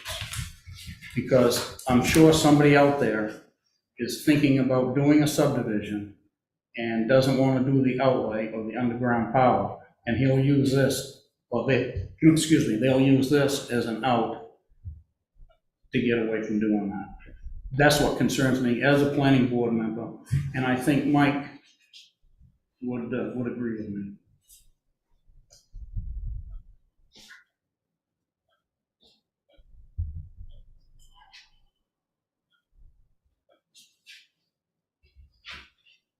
I'm sorry, Earl, were you referring to me as the mic? Yes. Oh, okay, gotcha. Okay, I'm sorry, I wasn't certain about that. Well, hey, man, I don't want to speak for the planning board or on that ordinance. I haven't looked at it in a long time. All right, okay, fair enough. Like I said, Stacy has done quite a bit of research and has got tons of notes, and I think I want to let her bring some valid points to you folks. So when I first emailed the board, we then got a reply from the town administrator with some, kind of blindsiding news, which the poles landing on the side of the road in March was pretty blindsiding. So I guess I want to go back to the beginning and, with that information that we received from David, I started searching around on it, and how was the permit presented to you, was it complete? Because when I go to the website, and I did send another email this evening, late this afternoon to David, with some more information. So on the website, it says that applications, it's right on the building, on the building info page.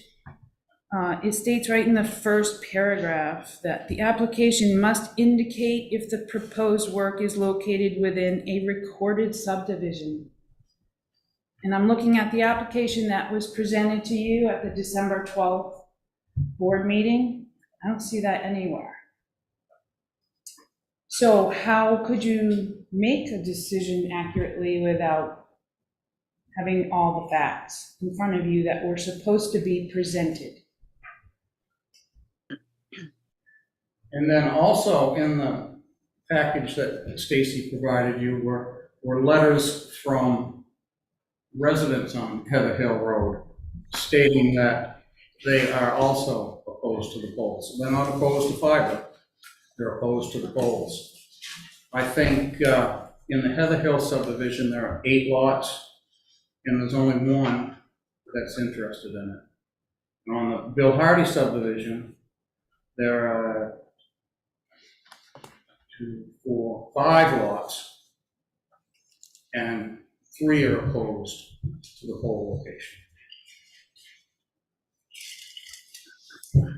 And then I would also say that, ask what, if you had seen that this was a subdivision application, isn't the purpose of that to then follow up with whatever ordinances there are before deciding to approve the polls? And at what point do the subdivision lot owners get notice? I mean, we got notice by seeing telephone poles laying on the ground.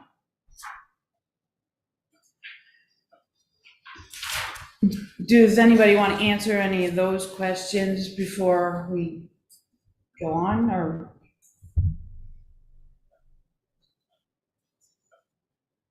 I think unfortunately, I appreciate all of the effort that you have and are putting into this inquiry.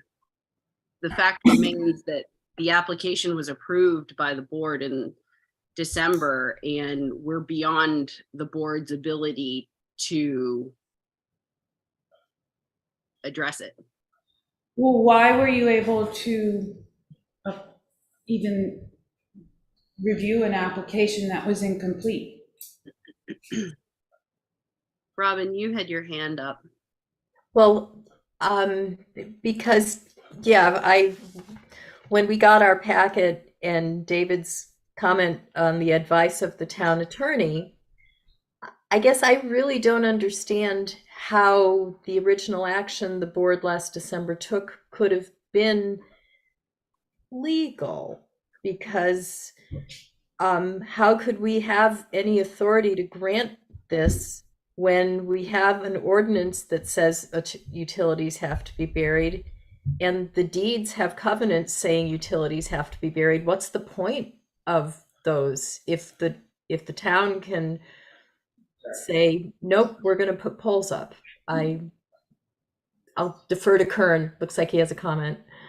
Yeah, Kern.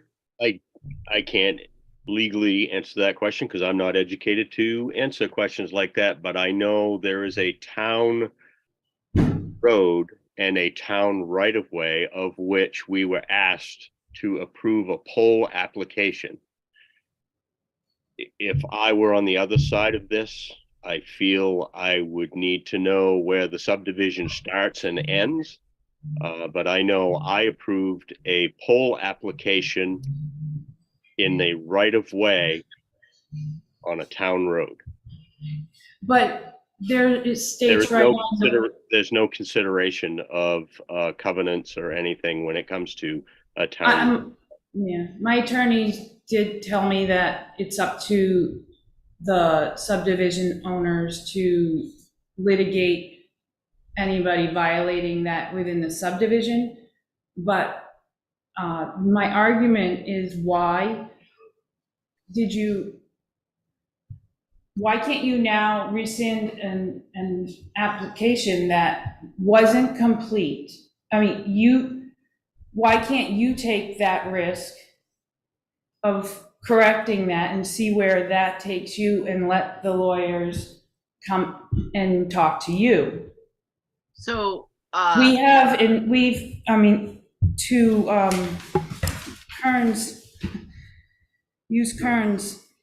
what, we need to protect our vested interest. All of us on that road have paid the price of buried cable. And because of an error in an application, you're now going to undermine all of that? so How hard would it be to just take the risk of rescinding this and see what the lawyers say to you? Maybe nothing will happen. So first, I'd like to address the issue of the word error being thrown around. I think it's important not to conflate the roles of the planning board and the select board. And the roles and duties of the two bodies are very separate and distinct. And the water is being quite muddied here when it comes to that. And when it comes to the issue at hand of what this board's abilities are to do right now, there is a very clear state statute that is telling us that we do not have the ability to revoke or rescind that permit. And so I hear and understand your frustrations. I hear and see the effort that you have put into this. However, it does not change state law that this board is operating under. And Yes, Robin. just for clarification for me, so it does sound like Kern's saying that the application was presented as it's on a town road on the right of way of a town road. Does the state law address where rights of way maybe are in divergence from deed covenants? The state law the statute that I'm referring to currently is the one that this board, the only one that the board should be concerned with, is the fact that we are not allowed to revoke or rescind that. To revoke, right? But Bottom line. I'm wondering. So no other conversation, like the speculation of what the board did in December is fruitless. No, I'm not engaging in that. I guess I'm not explaining myself well. I wish we could have the town attorney present to advise us on this question, because it sounds to me like the board didn't actually have the authority in the first place. So you can't rescind something that you didn't have the authority to do in the first place. That's incorrect. Okay. I think I need to clarify that. Thank you, David. By state statute, the Board of Selectmen in the town, on a town road in the town right of way, has control over what is located and where. The board in December 12th, 2022 was well within their rights to grant a utility location permit to Lincolnville Telephone, CMP, anybody that came under the sun. You could say you can be there or you can't be there. And the town does not, either the code officer nor the Board of Selectmen enforces any covenants within the subdivision. You are covenanting when you buy to the others within your subdivision. The town road is not within the subdivision. The town road is a town road. It's a separate piece of land that you as a select board have the authority given to you by state statute to decide what gets located where and how and when. Okay, thank you. You're welcome. So can you tell me at what point are lot owners ever notified of any of these applications? The public is notified by every application for a pole permit gets published in the Board of Selectmen's agenda. Go back to December 12th.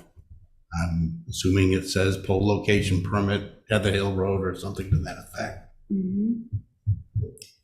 And then So the permit is specifically for the north side of the road, yet Lincolnville Telephone Company has repeatedly moved the stakes back and forth. So they don't have a permit, but they intended to place the poles on the side of the road that they didn't have the permit for. Lincolnville Telephone has a permit for 3 poles located on, I don't know what side of the road that is, north side of the road, separated by whatever it said in their application, 250 feet apart. And if they go to construct something differently, substantially differently than that, they would not have a permit for their work. If they want to make a change to that, they'd have to submit a change to this board, which would then review it and either grant the permit or deny it. Right, so the application has them on the north side of the road, so that's where they should go. Yes, they should go only where they've been approved by the select board to be located within the town's right of way. Okay, so, all right, great. So I think it's pretty sad Yeah, that. very sad. That the majority of the lot owners on that road don't want this. But then again, you guys are gonna let it go through. Two wrongs. Two wrongs don't make a right. But anyways, So unfortunately, then you are now putting us into the position of going through litigation with the lot owner that's gonna have these poles against our, violating our covenants. And, the poles could be taken down, so. It would be great if you could find a way that, that wouldn't have to be a waste of taxpayer money, because I'm sure taxpayer money is being spent on those poles. Not Lincolnville taxpayer money that I'm aware of. There's no grant. We haven't, the town of Lincolnville has no financial investment in those 3 poles and the fiber run between them, none. The fiber isn't through any of the grants that were issued. Not from a town grant, absolutely not. Taxpayers. That I We're all can't- taxpayers. That I can't answer, but when this, I believe the statement was the Lincolnville taxpayers, and it sounded like it was property taxes. It's not true. No grant from the town to that. At this point, thank you for that, David. And, we've heard your frustrations. We certainly respect the fact that you've come in and spoken with us here tonight. It's unfortunate you're walking away feeling the way you feel, but well, I would like to ask if we can continue to keep this project on hold until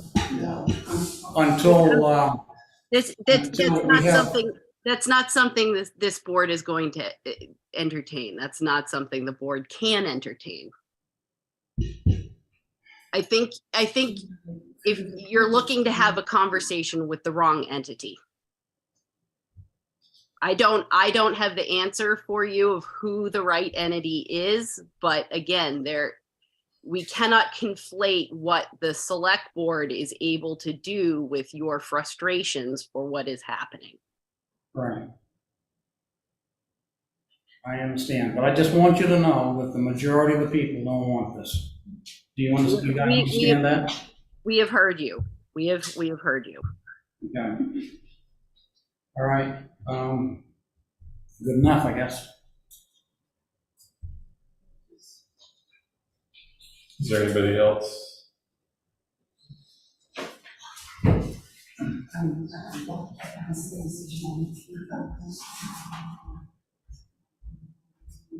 I'm Cheryl Milner on 66 Heather Hill Road. I just want to mention that we do have underground power, and we have lost our phone lines and our internet lines.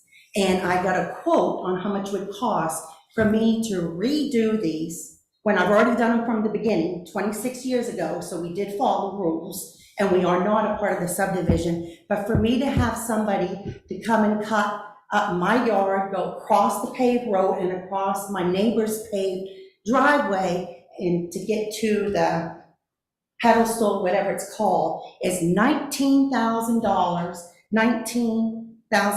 and $700. That's a lot of money for us, for me to pay again when I already paid that 26 years ago. So I just want to say, we did have underground power, now it's not working, and I hope we do not continue waiting. If this was approved in December, I don't know why it's being brought up now, opposing it. I feel like it should have been done sooner, but we need it as soon as possible. We have no house lines or internet. And also, I know there are some people that was against us getting the internet and having poles, but they have poles and internet themselves. So I don't know why they'd be against us having it and why they would sign against the petition. Yeah, and I certainly encourage you to reach out to the appropriate body. What's that? If you look at the lot plan, you are lot 1B, the hard subdivision. We're not part of it. We're not. We proved that when we bought our house. Okay. We don't have to have fire. We shouldn't be having a No, side conversation. no side conversations. All right. So we're not in a subdivision. So thank you, ma'am, for your point. Again, this is not something that is the purview of the select board to engage with you on, unfortunately. I encourage you to reach out to the appropriate entities. You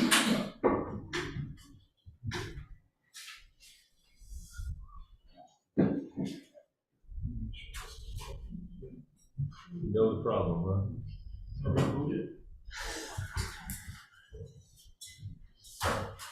Have we used an interlude for a moment?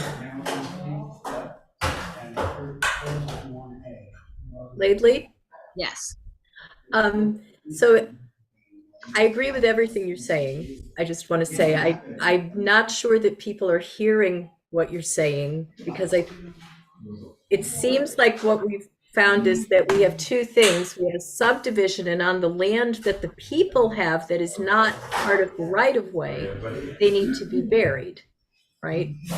And the right of way, which is of no concern to the town. No, but I mean, but I think that's where there may be misunderstanding. Right, and a work that a private contractor is doing is also not Yeah, not the purview of the town. but Yeah. but if 66 is a lot that's not in the subdivision, they shouldn't have to bury anything. Here they go. Right? There we are. Yeah, which we're not. Right. I mean, not that we have any control over this, it's just being part of the conversation that if they're not in the subdivision, their neighbors can't tell them that they have to bury their portion that's on their lawn. They can. Just so you know, you went away from us. We couldn't hear you or see you for a period of time, but now you're back. Okay. And- Okay. So to repeat, so I hear you that you're not in the subdivision. I hear that you've sustained damage. However, we are not the entity which can give you satisfaction in those frustrations. So I'm sorry to hear that. But I encourage you to take it up with the appropriate entity who is incurring this damage and go from there. I don't know, is that referring to what I'm saying? Yes. What she's I saying? think it's a couple different conversations. Okay, yeah, because I don't think that pertains to me. I don't know, I'm lost. In the end, what the select board has done is given a permit to Lincolnville Telephone or Lincolnville Communications to put 3 poles within the right of way and extend wire or fiber or whatever, some sort of along those poles. What Lincolnville Telephone does from there and what a property owner chooses to do from there is the property owner and Lincolnville Telephone's decision. so that if there's something that's in violation of a covenant or whatever else, that's in a not a very nice way, that's not your worry. What your worry is the poles that are within the town's right of way and what you've chosen to do or allow in there. And if somebody can't work out something with their neighbor about aerial or underground, It is not this board's business. In long and short. I just wanted to stress that we had followed the rules years ago to have underground power, and it didn't work after 26 years. That's all I'm trying to say. And now you're talking about me having to repay $20,000 again. So that's all. I just wanted them to realize, look, we did have underground power, and now it's failed us, and we got to do something. And I'm hoping we can do something fast, because it's horrible not having internet or a house phone. You know, like I had to turn off my cell phone tonight so it wouldn't ring, you know, while we're in here. But anyways, that's all I wanted to stress to them, that yes, we are a part of the road. We're not a part of the subdivision. It is a town road. We did follow by having underground power, and it has failed us. And I don't have $20,000 to redo it, that's all. And some of the people that did protest against this, they did put up poles and did do their own fiber optic during COVID time. So I don't know why they would be against me having it when they're enjoying the fiber optic internet at home today. Okay. So that's all. Thank you so much for that clarification, and Okay. apologies for the technical difficulties. Oh, We're, yeah, you can't help that, thank you. we're muddling through. One more, Okay, one more. okay.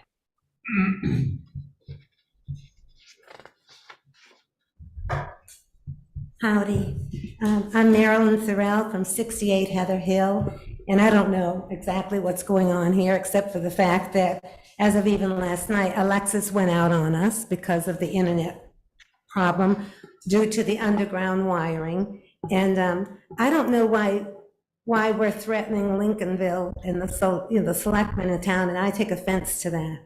I think we need to be working things out together for a solution. And I don't know what it seems to be, I don't know what the issue is. Is it that 3 telephone poles are going to destroy our beautiful views? I don't understand that, because I can guarantee you, Lotus Road, in order to get to our house, you go by 7 telephone poles, and I never even noticed that they were there until a couple weeks ago. And then I counted, we have from 5 to 7 telephone poles already on Heather Hill Road. So it hasn't destroyed any beauty. And matter of fact, it's hard to even find them because there's so many trees and stuff going up the hill. And so I don't understand if that's the issue. Is this all about view? 3 telephone poles are not going to destroy any views on Heather Hill. So I just don't understand it.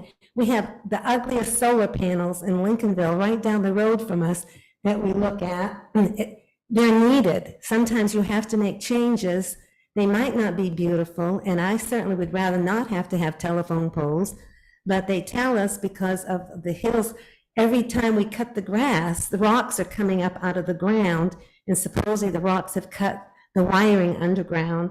And then to find out it doesn't make any difference who did it. If it was the telephone company who laid the lines, it definitely was not the excavation people that caused the lines to break.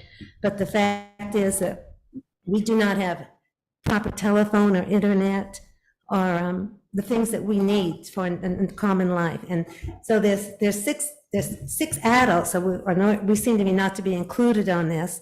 And I know that Lois Lyman and Ross had written a letter to the selectmen supporting your decision, that you would keep the decision, and I'm glad to hear tonight that you are holding up to the decision that's legally binding. So I wish there can be a happy ending here. All I know is, to make me happy, I would like to have my computer and my Alexis working and my telephones working, and whatever that takes. And the poles that are up there, as much as I like beauty, 3 poles isn't going to kill anybody.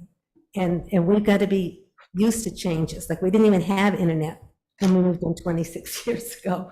So making all this thing about, oh, we're going to ruin everything. We're not going to ruin anything. We're just progressing. Things need to change. And those poles might come in handy for some other things. Maybe we're gonna be plugging our electric cars in there a couple years from now. But anyway, okay, sorry, I just wanted to get it off my chest that we can work this out, but I would like the telephone poles. Thanks. We appreciate you sharing your thoughts. Thank you. Is there anything else on this? Seeing nothing, in order to move along in our agenda, I first need a motion. I Move move that we suspend our meeting as a select board and that we convene as the Board of Assessors. second. Moved by Selectman Hand, seconded by Selectman Late. Is there discussion? Seeing no discussion, Selectman Late, what's your vote? Yes. Selectman Ray? You're muted. That was a yes. Great. Selectman Hand? Yes. Selectperson Tarantino? Yes. And Selectman Dunn, my vote is yes. We are now convened as the Board of Assessors. We have an error in the record and then a subsequent motion to correct that error in the record. So I will entertain that first motion, please. I move the board grant abatement number 2023-03 to Robin Chase in the tax amount of $1,955.33 to correct an error in the record. Second. Second. Woo, who wants the credit for that one? Take it, take it.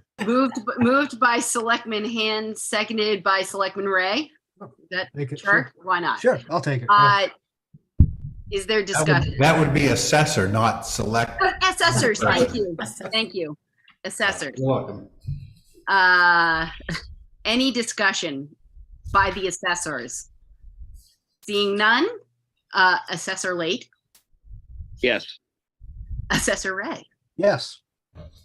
Assessor Hand, Yes. Assessor Tarantino, Yes. and Assessor Dunn. My vote is yes. Boy, a gender neutral thing is much easier. Thank you all for that. And subsequently, the supplemental tax warrant that is needed now that we have made that motion.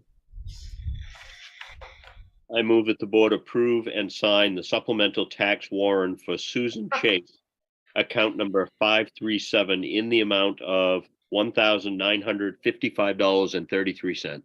Second. Moved by Selectman Late, seconded by Assessor Hand. Is there discussion? Yes. I have a Yes, question. yes. Assessor Tarantino. With only Assessor Hand physically present, do we have any issue with the fact that none of us can sign this other than Assessor Hand? What I would ask is that Assessor Hand and Select Person Hand sign the things at hand tonight while it's here. And then we make alternate arrangements, perhaps for some of you others to meet us in the parking lot or see something outside. Sure. Get it signed before the week's out. I'm Sounds good. available locally. Right. I was going to say, you're welcome to come up here. But yes, we need a minimum of 3 signatures, which I feel confident that we can do so in a safe manner. Yes, we'll. Sure. Is there any other discussion? Seeing no further discussion, Assessor Late, Yes. Assessor Ray, Yes. Assessor Hand, Yes. Assessor Tarantino, Yes. and Assessor Dunn. My vote is yes. Thank you very much. And now, prior to being able to move on with the rest of our agenda, I need a final motion, please. I move that we adjourn our meeting as the Board of Assessors and reconvene as the Select Board. Second. Moved by Assessor Hand and seconded by Assessor Late. Is there discussion? Now, here's a real question, David. Are we assessors going into it and then selectmen magically coming out of it?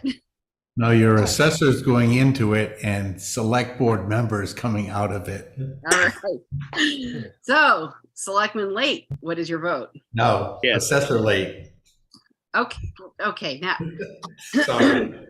Getting Assessor punchy. Late, Whichever role I'm in, yes. thank you. Assessor Ray, Yeah. trying to figure out how I could confuse the situation, but I'm just gonna say yes, yes, There you go. yes.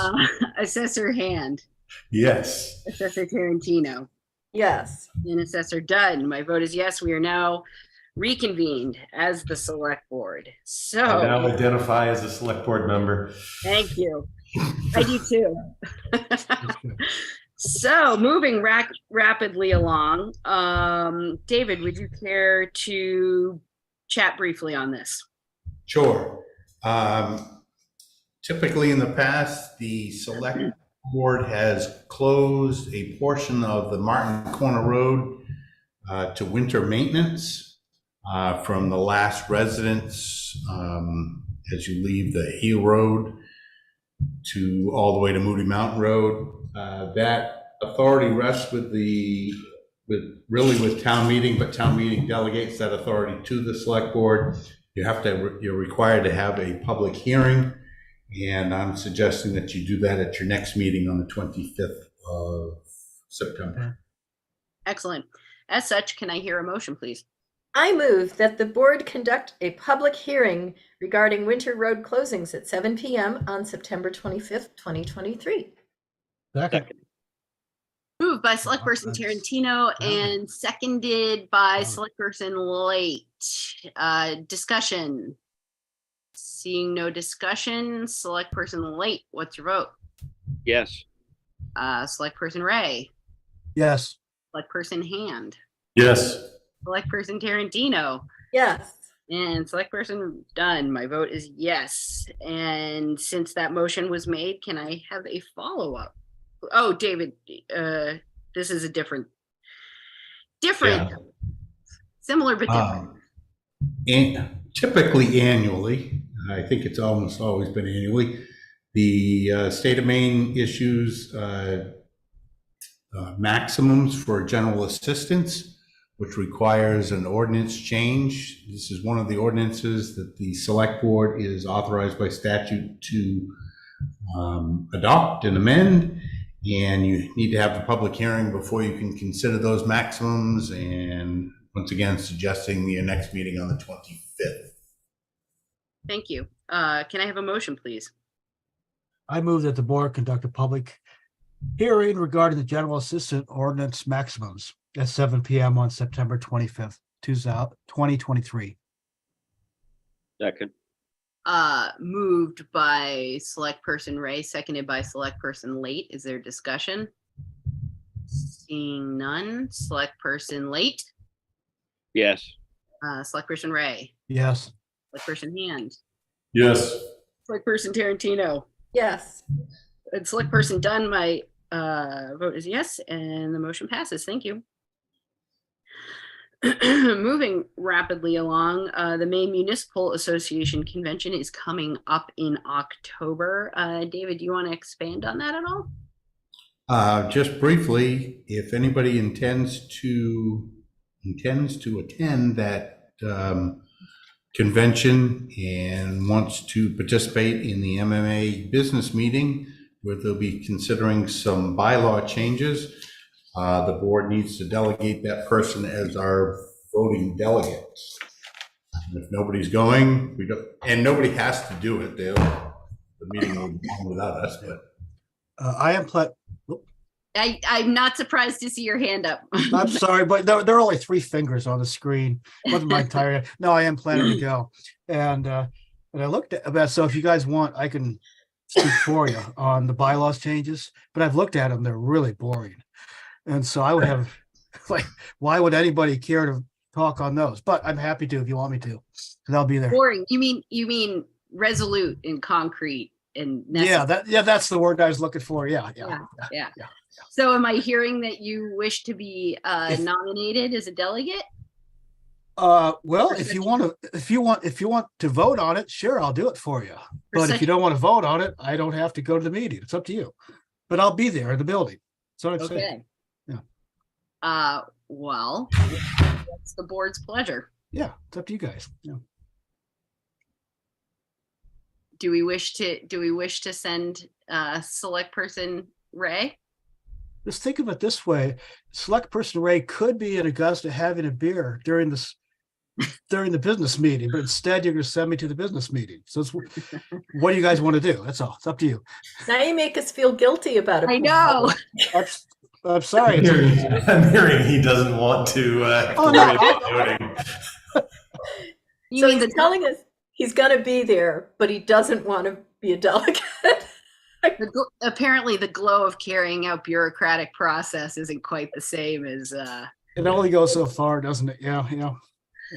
No, but I'll do whatever you want. No If problem. we I'm gonna be designate there. him, does Sure. he have to go if we designate him? No. No. So we're keeping his options open, really, Oh, by okay. designating. Well, sure. Okay. we don't want to be seen as slackers though. That's right. Yeah. No, we want him to be seen as a slacker. No, we reflect badly on it. No, in all seriousness though, I appreciate your willingness. But do you wish someone to make a motion with your name tied to it? Yeah. Go ahead. So I have some reason to get up in the morning. Yeah. Yeah. Fair I enough. want to give him reason to get up in the morning. So Yeah. All right. I move that the board designate Michael Ray as the official voting delegate and, No delegate. Michael Ray as the alternate. Can he be his own alternate? I think we could just We can just leave that. Okay, and no alternate delegate for the town of Lincolnville to the Maine Municipal Association Annual Business Meeting for 2023. moved by select person Tarantino. Do I hear a second? Second. Seconded by select person Late. Is there discussion? Or more discussion? Seeing none, select person Late, Yes. select person Ray, Yes. select person Hand, Yes. select person Tarantino, Yes, and thank you for your service. I'll do my best. and select person Dunn. My vote is yes. Thank you, Mike. Thank you. I'm Yeah. sure it will be titillating. Mhm. And select person Late, do you have an update for us? I regret to inform you that I do not have an update. And select person Ray, do you have an update for us? I do not have an update either. Select person Hand.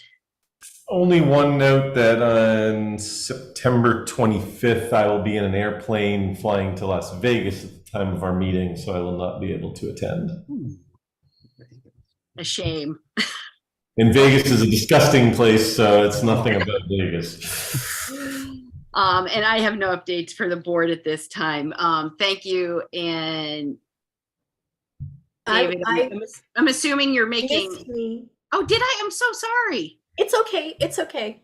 I was just going to say that select person Ray and I had a very productive evening in Bar Harbor last Wednesday. Yes.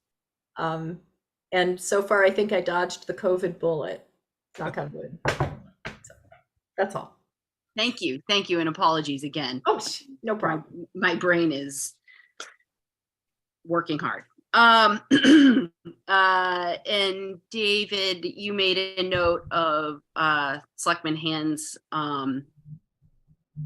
absence for the next meeting. I did. Thank you. So moving along, we have the treasurer and payroll warrants to approve, and a couple more of us sign it in soon time come. Can I have a motion? I move it to approve and sign the treasurers and payroll warrants. Second. Moved by Selectman Late, seconded by Selectman Hand. Is there discussion? Seeing none. Selectman Late, Yes. Selectman Ray, Yes. Selectman Hand, Yep. Select Person Tarantino, Yes. and Select Person Dunn. My vote is yes. Thank you very much. And if there's no other business right now, we do have a final agenda item that requires us to enter into executive session for consideration of employment of the Public Facilities Director, which will also necessitate us leaving this meeting and joining the other Zoom link. So there will be a little break in the action for us. So if there's nothing further, I'll entertain that motion, please. I move that the board enter executive session pursuant to Title I MRSA Section 4056A regarding the consideration of employment of the Public Facilities Director. Second. Moved by Selectman Hand, seconded by Selectman Late. Is there discussion? Seeing no discussion, Selectman Late, Yes. Selectman Ray, Yes. Selectman Hand, Yes. Person Tarantino, Yes. and Selectperson Dunn. My vote is yes. We will see you in the other Zoom link, and thank you all for watching. Okay. It may take just a minute for me to get technology,